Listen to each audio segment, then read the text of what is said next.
Hello learners, my name is Varsha. ठीक है, और आपका आज का टॉपिक है साउंड यानी कि ध्वनि। ये अपने आप में ही बहुत इम्पॉर्टेंट चैप्टर है। जितना ही इम्पॉर्टेंट है उतना ही इंटरेस्टिंग टॉपिक है।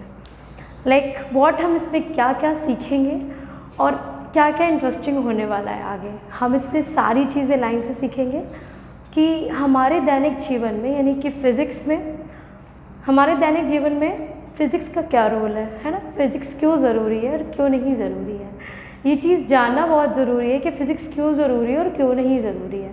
ठीक है, तो सबसे पहले हम लोग लेक्चर 1 से हम लोग स्टार्ट करते हैं सिलेबस से, जो कि है ध्वनि। ठीक है, ध्वनि होती क्या है, ध्वनि क्या है, ध्वनि का संचरण क्या है, ध्वनि की प्रकृति कैसी है, उसके बाद आता है ध्वनि की प्रकृति और विभिन्न माध्यमों में संचरण, कि ध्वनि कहाँ कहाँ पे संचरण होती है ना। ध्वनि किस माध्यम से किस माध्यम में जाती है, जैसे कि मान लीजिए वायु से, है ना। वायु भी तो एक माध्यम है। ठीक है, वायु से जा रही है यानी कि हवा से जा रही है, हवा के थ्रू जा रही है। और सबसे इंटरेस्टिंग बात कि हम जब फ़ोन पर बात करते हैं तो वो एक वेव की तरह जाती है ना। वो एक वेव की तरह जाती है जब हम फ़ोन पर बात करते हैं। इस तरीके से जब कभी आप फ़ोन पर बात करते हैं ना, तो ध्वनि आपकी इस तरीके से संचरित होती है। ठीक है, फिर ध्वनि की चाल, ध्वनि की चाल क्या होती है, ध्वनि की चाल क्या होती है। मनुष्य में श्रव्यता का परिसर, मनुष्य में श्रव्यता का परिसर, मनुष्य क्या सुनता है क्या नहीं सुनता है, कितनी ऑडिबल पे सुन सकता है कितनी ऑडिबल पे नहीं सुन सकता है, ये सब हम एक्सपेरिमेंट के थ्रू भी देखेंगे कि कैसे सुनता है कैसे नहीं सुनता है। और हम जानेंगे एग्जाम्पल के थ्रू कि कितनी ध्वनि तक सुन पाता है और कितनी ध्वनि पात नहीं सुन पाता है। जैसे कि हम इंसान जो होते हैं एक नॉर्मल डेसिबल तक सुन सकते हैं। डेसिबल का मतलब क्या होता है बच्चों, डेसिबल का मतलब होता है कि ध्वनि की मापन, ध्वनि की माप कितनी है। ठीक है, ध्वनि का मापन डेसिबल होता है। तो डेसिबल क्या होता है, वही होता है कि ध्वनि की माप, ध्वनि को मापते कैसे हैं। ठीक है, फिर पराध्वनि, पराध्वनि भी आपको पता है पराध्वनि क्या होती है। पराध्वनि क्या होती है, यानी कि श्रव्यता परिसर, यानी कि उसको किस ऊंचाई तक यानी कहाँ तक का हम पराध्वनियों को सुन सकते हैं, है ना। एक तरह से देखा जाए पराध्वनि या ध्वनि का पराध्वनि मतलब गूंज, एको। ठीक है, और ध्वनि का परावर्तन रिवेबरेशंस। ठीक है ना, कि हम लोग एक बड़े से हॉल में रहते हैं तो उसमें आवाज़ गूंजती है, तो क्यों गूंजती है आवाज़, आवाज़ कैसे गूंजती है, इतने बड़े हॉल में अपनी आवाज़ कैसे होती है। जैसे लखनऊ में एक बहुत प्रसिद्ध है भूल भुलैया, है ना। भूल भुलैया सबने सुना होगा लखनऊ में। तो वहाँ का आप कॉन्सेप्ट समझिए, वहाँ का कॉन्सेप्ट ही यही है।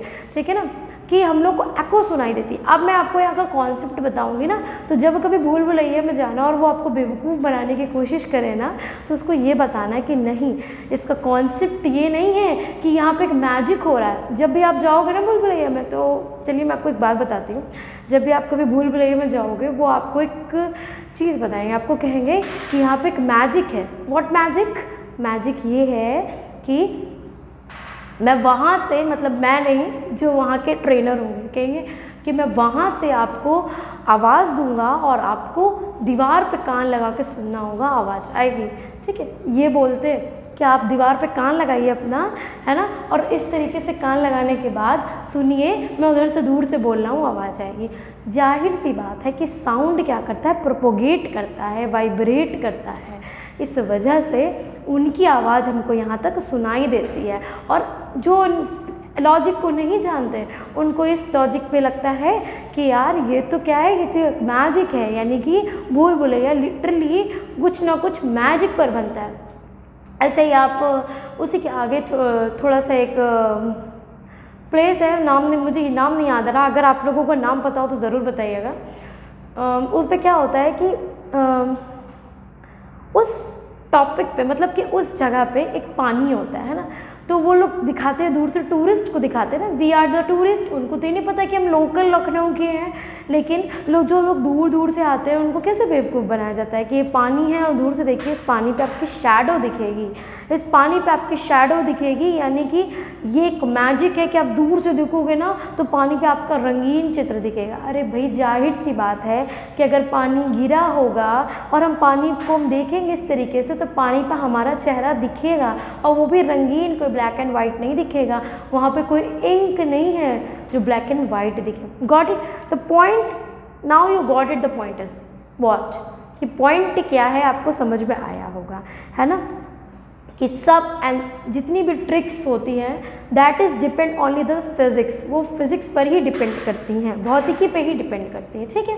उसके बाद ध्वनि का परावर्तन, जैसे कि हम लोग बहुत ऊंचे ऊंचे पहाड़ों पे खड़े हैं और वहाँ से चिल्ला रहे हैं, तो वहाँ से चिल्लाने के बाद अब आपको भी पता है वहाँ से चिल्लाएंगे आप क्या बोलेंगे, है ना, सबको पता है, हाय हेलो, उसके बाद जो आप लोग बोलना चाहो वही बोलोगे, है ना। तो उस जगह पर जब आप खड़े होते हो और वहाँ से चिल्लाते हो तो क्या सुनाई देता है, ये चीज़ नहीं।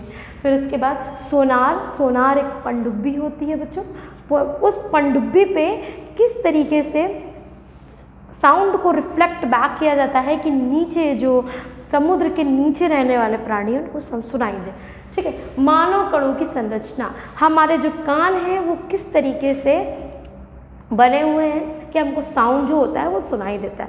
ये सारी चीज़ें विद डायग्राम आपको मैं यहाँ पर एक्सप्लेन करूँगी, सारी चीज़ें जो हमारे साथ दैनिक जीवन में होता है उसको एक्सप्लेन करूँगी कि फिनोमिना क्या होता है, घटना क्या होती है, किस तरीके से हम आगे बढ़ते हैं। If you are getting bored, अगर आप बोर हो रहे हो तो कोई बात नहीं, हम इस पर अच्छे से अच्छे टॉपिक्स लाएंगे, अच्छे से अच्छी चीज़ों पे कवर अप कराएंगे, ठीक है। ध्यान से सुनते रहिएगा और ध्यान से लगे रहिएगा।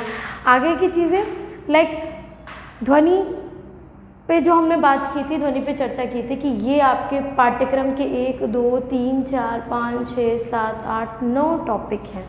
टोटल 9 टॉपिक को हमें किस तरीके से समझना है ये जानना बहुत ज़रूरी है, और किस तरीके से समझकर हम आगे बढ़ेंगे और आगे समझेंगे ये भी बहुत ज़रूरी है। तो ध्वनि के इस चैप्टर में हम लोग स्टार्ट करते हैं, ठीक है। अगले लेक्चर पे हम ध्वनि के बारे में सारी चीज़ें समझेंगे कि ध्वनि होती क्या है, ये कौन सा सेंसेशन होता है, ठीक है। तो अभी के लिए इस लेक्चर पे ये आप सिलेबस समझ लीजिए कि ये आपको सिलेबस करना है, अपनी कॉपी में कहीं नोट कर लीजिए, ठीक है। ये आपको पूरा पढ़ना है, और इसके बाद हम लोग लास्ट में क्या करते हैं, last but not the least, हम लोग लास्ट में क्या करते हैं, सारे फॉर्मूले करने के बाद उससे रिलेटेड क्वेश्चंस देखते हैं, फिर आंकिक प्रश्न यानी कि न्यूमेरिकल्स लगाते हैं। समझ में आ गया आपको, ठीक है, फाइन। तो अभी के लिए यहाँ पे इस सेशन पे यही है, उसके बाद नेक्स्ट सेशन पे हम लोग देखेंगे कि ध्वनि होती क्या है।